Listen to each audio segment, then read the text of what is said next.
Now we're ready to talk about convex mirrors, and here's a picture of a convex mirror in a store. You've seen these on, side mirrors. Sometimes they'll have a supplemental mirror like this, and if you notice, it shrinks, right? Shrinks the vehicle way down, makes it much smaller, and then the flat mirror. And then, around corners, this can be helpful if you need to be able to see a wide area. They have these, and they're also on the right side of your car. They're the mirror on the right-hand side, and they have this warning here: objects in mirror are closer than they appear. But that's because convex mirrors always shrink, always reduce the size of images, and they're very consistent that way in terms of what they do, and so that's what we're going to explore today. So convex spherical mirrors are the second of two that we'll be looking at, and we looked at concave before. Our focus will be on convex today, and we'll get a little bit of a review with concave as well. So one of the key things that we find in this lab is that the focus is negative, and that's probably the most important thing of this whole lesson. The focus is located behind the mirror. This is the shiny side on the left side, convex, and this is where the reflected rays go. This is over here is the dark side. The focus is negative, and that's going to be critical as we move forward in this lesson. And similar to what we looked at with concave, the shape of the mirror also determines the focus in the center. So if we double the focal length, we'll get the center. So what we'll do on this one here is draw this one together. This is a object out in front of the convex mirror, and the first thing what you want to do is take your straight edge. You want to use your pre-made drawing. So this is M15. You can draw your object out in front of the mirror.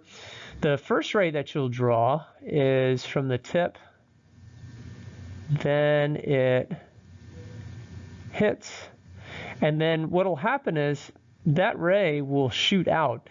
Now, the way that you know how it shoots out is based on where the focus is, because what we saw in that lab is, if we have a parallel ray coming in, it's going to shoot out, and so therefore when it hits, it's going to shoot out, and the tail will actually take you to the focus. So you take your straight edge, make a straight line, and then draw the ray hitting and then bouncing out like this, and the tail would take you to the focus. Now the other ray that you do is the center ray. We aim for the center, and then it's going to shoot straight back out. So if you notice, the two rays are going out, and they're diverging. And so we know with diverging rays, we need to trace them backwards, and that's what we do there. We can trace this ray back and trace this ray back, and the image will show up behind the mirror. And so it'll show up here. So we have a virtual image because it's on the negative side, it's on the dark side. It's upright, and it is reduced. All right, so what I want you to try now is draw two of these ray diagrams. So you could just freehand it here. You can have one that's close, have one that's far away, and have the objects be the same height. This one was, there we go. It's about the same height now. And draw both, and then see what happens as you get closer to convex mirror. Draw what happens there, and that'll be good. So go ahead and pause the clip and give that a try, and when you're ready to check, you can hit play to continue. Okay, so as you get far away, the image is very reduced. Now, as you get closer, it's reduced, but it's still bigger than when it's further away. And this should kind of make sense. If you're looking at a car in your right side mirror, and the car's getting closer to you, it's going to get bigger. But again, it's a reduced image. And that's always what you get with a convex. It's always virtual, it's always upright, and it's always reduced. So I want you to try a sample problem here. Let's say that we have a focal length of -3 centimeters. The object's placed 2 centimeters from the mirror, and we want to find the image distance, DI. And we also want to find out what is the magnification and what is the height of the image. Now what's nice about this is it's the same equations that we used before, 1 over DI plus 1 over DO equals 1 over the focal length. And magnification equals negative DI over DO, and magnification is equal to HI over HO. So same equations. And so what we should get is what we see in this picture here. We should get a virtual upright reduced image. And so yeah, go ahead and pause the clip and calculate this out. And when you're ready to check, you can hit play to continue. Okay, so we should get then for our DI negative 1.2 centimeters, and then for our magnification 0.6, and therefore for our height we should get 3.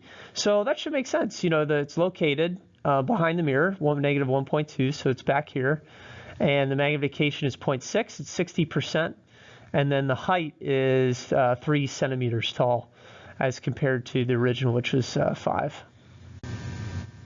All right, so let's go ahead and try a concave just for practice here. This is M17. We have a focal length of 10 centimeters. An object is placed 5 centimeters from the mirror. So with those lengths, you should be able to draw this out. It's a 2 centimeter high object. And so yeah, go ahead and pause the clip and draw it first. Then you can calculate, and when you calculate again, you're going to solve for DI. You'll solve for the magnification, and you'll also solve for HI. And so yeah, go ahead and pause the clip and give this a try. When you're ready to check, you can hit play to continue. All right, so our object should be located inside the focus, and we have our parallel ray. It hits. Let's use another color so you can see a little better. Hits, then goes through the focus. Center ray straight through the center and back. The rays are diverging, so we trace them backwards. So it's a virtual upright and enlarged image. It's larger, and we should get for our DI negative 10 centimeters, for our magnification 2, and the size should get 4 centimeters. All right, so let's round out this practice session with another convex mirror. Focal length is 15 centimeters, has a 4 centimeter high object placed 10 centimeters from the mirror. Now what can typically happen in this last problem that you have to be very careful about, we come back to convex. Remember the focus is negative, and again that's probably the most important thing of this lesson. You got to remember the focus is negative for convex. It won't always give you, it'll assume that with the focal length being 15 that you remember that it's negative. And it's placed 10 centimeters from the mirror. It's a 4 centimeter high object. So if the focus is here, that's 15. So 10 is about right here. So we could draw our object. And yeah, so go ahead and draw it first, and then calculate and name your image, and that'll be good. So go ahead and pause the clip and do that. When you're ready to check, you can hit play. All right, so here's our object out here. We aim for the center, come back, aim for the focus, and then goes out. We'll trace it backwards, and we get to our object here, virtual, upright, and reduced. And we should get a length of -6, magnification of 0.6, and a height of 2.4.